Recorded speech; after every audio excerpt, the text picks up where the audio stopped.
कश्मीर ते गजा दो अलग अलग जोग्राफियाई खिते जरूर ने, लेकिन उन्हों की कहानी इक्को वर्गी है। मजलूम अवाम, काबज ताकत, खामोश आलमी बरादरी। ये जुल्म जिहड़ा है ना, वो मजहब, नस्ल या सियासत का नहीं है। ये जुल्म है इंसानियत ते, जिहड़ा सच बोले। सवाल ये नहीं हैगा कि असी मुसलमान, ईसाई या यहूदी हाँ। सवाल ये हैगा है कि असी इंसान हाँ। इंसानी हकूक की जिहड़ी तंजीम है, मैं तो हैरान हाँ कि वो करदी की पई है। वो क्यों नहीं सोचती कि उन्होंने गजा दी चीखो पुकार नजर नहीं आती, कि उन्होंने कश्मीर दी चीखो पुकार नजर नहीं आती। जुल्म जब हद से बढ़ता है तो मिट जाता है। बिस्मिल्लाहिर्रहमानिर्रहीम, अस्सलाम वालेकुम नाज़रीन, तुसीं देख रहे हो 360 डिजिटल पंजाबी और मैं हाँ तुहाडी मेज़बान शुमाइला नियाज़। ਤੁਹਾਨੂੰ याद है कि एक बारी व्लॉग ਦੇ ਵਿੱਚ मैं ਤੁਹਾਡਾ ਸਾਰਿਆਂ ਨਾਲ रिक्वेस्ट की सी कि तुसां नाल दरख्वास्त करने कि साडे चैनल की सबसक्राइब करी छोड़ो।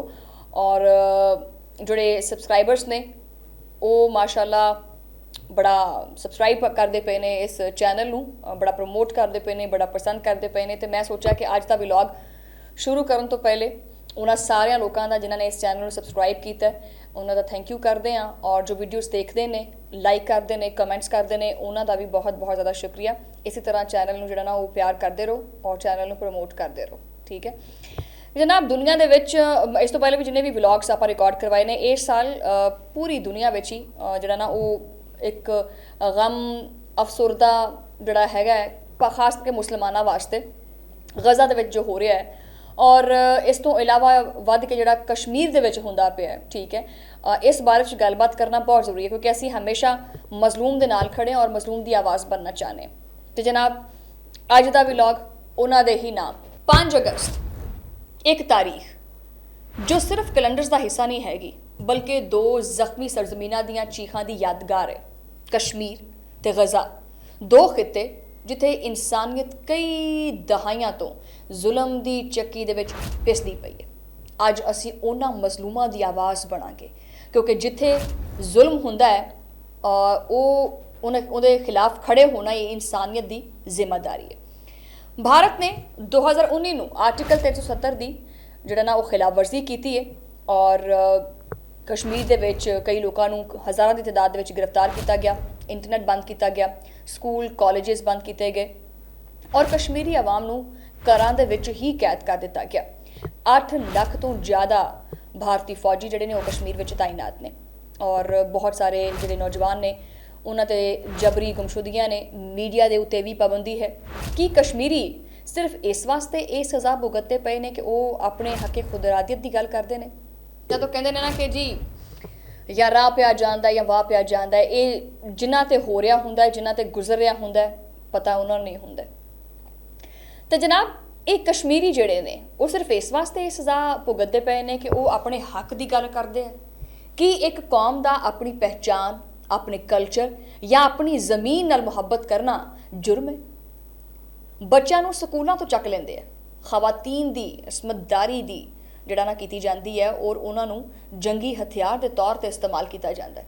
जबकि दूजे पासे गजा, किनू नहीं पता गजा के बारे गजा दे विच इजराइल की तरफों जारी जिहड़ी बंबारी है उन्हें हज़ारां की तादाद में जिंदगियां निगल लईयां। स्कूल, हस्पताल ते पनाहगाहां उन्होंने भी निशाना बनाया गया।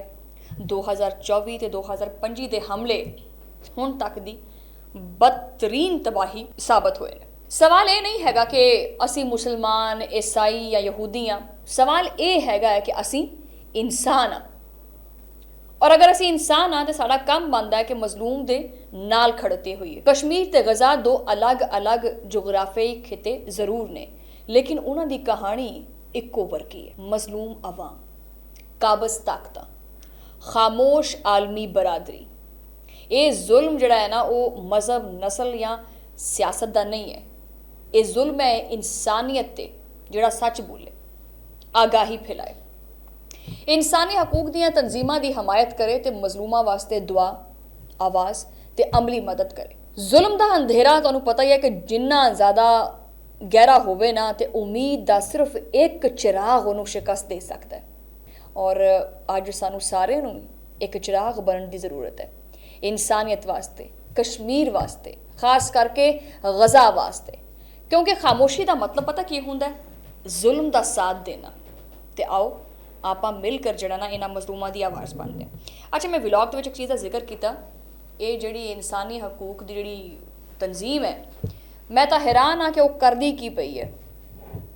ਉਹ ਕਿਉਂ ਨਹੀਂ ਸੋਚਦੀ ਕਿ ਉਹਨੂੰ ਗਜ਼ਾ ਦੀ ਚੀਖੋ ਪੁਕਾਰ ਨਜ਼ਰ ਨਹੀਂ ਆਉਂਦੀ, ਕਿ ਉਹਨੂੰ ਕਸ਼ਮੀਰ ਦੀ ਚੀਖੋ ਪੁਕਾਰ ਨਜ਼ਰ ਨਹੀਂ ਆਉਂਦੀ। ਆਖਿਰ ਕਸ਼ਮੀਰ ਤੇ ਗਜ਼ਾ ਕਦੋਂ ਤੱਕ ਇਸ ਜ਼ੁਲਮ ਦੀ ਅੱਗ ਵਿੱਚ ਜਿਹੜਾ ਨਾ ਉਹ ਜਲਦਾ ਰਹੇਗਾ? ਉਹਨਾਂ ਨੂੰ ਕਿੰਨੀ ਕੁ ਦੇਰ ਤੱਕ ਉਹਨਾਂ ਦੇ ਹੱਕ ਤੋਂ ਜਿਹੜਾ ਨਾ ਉਹ ਮਹਿਰੂਮ ਰੱਖਿਆ ਜਾਏਗਾ? ਇੱਕ ਨਾ ਇੱਕ ਦਿਨ ਜਿਹੜਾ ਹੈ ਨਾ, ਜਦੋਂ ਕਹਿੰਦੇ ਨੇ ਨਾ ਕਿ ਜ਼ੁਲਮ ਜਬ ਹੱਦ ਸੇ बढ़ता है तो मिट जाता है, ਇਹ ਕੋਈ ਨਾ ਕੋਈ ਦਿਨ ਜਾਂਦਾ ਪਿਆ, ਕੋਈ ਇੱਕ ਦਿਨ ਐਸਾ ਆਣਾ ਹੈ ਕਿ ਕਾਇਆ ਪਲਟ ਜਾਣੀ ਹੈ। ਫਿਰ ਜਿੰਨੀਆਂ ਮਰਜ਼ੀ ਭਾਰਤੀ ਫੌਜਾਂ ਤਾਇਨਾਤ ਹੋਣ, ਜਿੰਨਾ ਮਰਜ਼ੀ ਜਿਹੜਾ ਨਾ ਉਹ ਚੀਕਾ ਕੂਕਾ ਮਾਰਨ, ਤੇ ਹੋਣਾ ਹਵਾਣਾ ਕੁਛ ਨਹੀਂ, ਫਿਰ ਉਹਨਾਂ ਦੇ ਹੱਥੋਂ ਕਸ਼ਮੀਰ ਨਿਕਲ ਜਾਣਾ।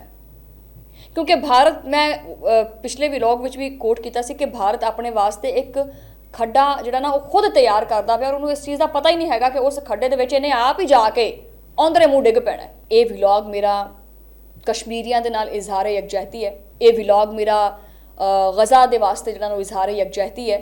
ਅਸੀਂ ਗਜ਼ਾ ਦੇ ਨਾਲ ਵੀ ਖੜੇ ਹਾਂ, ਗਜ਼ਾ ਦੇ ਮਜ਼ਲੂਮਾਂ ਦੇ ਨਾਲ ਖੜੇ ਹਾਂ, ਅਸੀਂ ਕਸ਼ਮੀਰ ਦੇ ਨਾਲ ਖੜੇ ਹਾਂ, ਔਰ ਕਸ਼ਮੀਰੀ ਆਵਾਮ ਦੇ ਨਾਲ ਖੜੇ ਹਾਂ, ਜਿਹੜੀ ਦਿਲੋਂ ਜਿਹੜਾ ਨਾ ਉਹ ਪਾਕਿਸਤਾਨ ਦੇ ਨਾਲ ਇਲਹਾਕ ਹੋਣਾ ਚਾਹੁੰਦੀ ਹੈ ਔਰ ਪਾਕਿਸਤਾਨ ਦੇ ਨਾਲ ਜੁੜਨਾ ਚਾਹੁੰਦੀ ਹੈ। ਇੱਕ ਦਿਨ ਕਸ਼ਮੀਰ ਬਣੇਗਾ ਪਾਕਿਸਤਾਨ। ਇਹਦੇ ਨਾਲ ਹੀ ਮੈਨੂੰ ਦਿਓ ਹੁਣ ਇਜਾਜ਼ਤ, ਤੁਹਾਡੇ ਨਾਲ ਮੁਲਾਕਾਤ ਹੋਏਗੀ ਅਗਲੇ ਹੀ ਵਲੌਗ ਦੇ ਵਿੱਚ। ਹੁਣੇ ਆ ਰਿਹਾ, ਬਸ ਥੋੜੀ ਦੇਰ ਤੱਕ। ਅੱਲਾ ਨਿਗਹਿਬਾਨ।